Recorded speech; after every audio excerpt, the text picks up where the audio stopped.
Men ingliz tilini eshitsam, o'qisam to'liq tushunaman, lekin gapirishga kelganda umuman gapira olmayman. O'zim bilgan so'zlarni ham, grammatikalarni ham ishlata olmayman deb o'quvchilarimdan ko'p eshitaman.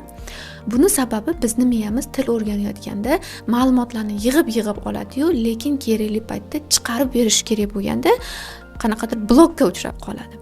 Bu blokni olib tashlashni bitta zo'r ishlaydigan usuli bor. O'zim talabaligimda qo'llaganman. Men ham talabaligimda 1-2 kursimda grammatika, lug'atlarni zo'r bilsam ham umuman gapira olmaganman, jim o'tiraverganman. Lekin 3-kursdan boshlab har xil public speaking eventlarda faol qatnashganman.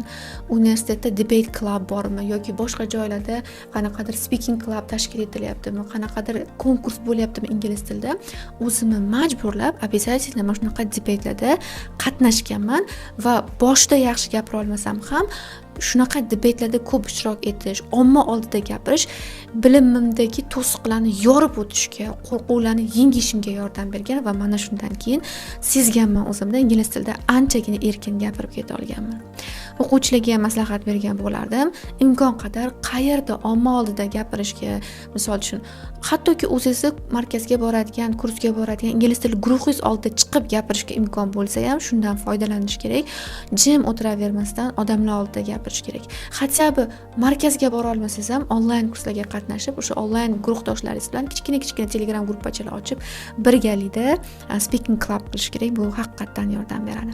Blogimga a'zo bo'lib qo'ying. Men sizga speaking oshirish bo'yicha har kuni har xil qiziq tavsiyalarni berib boraman.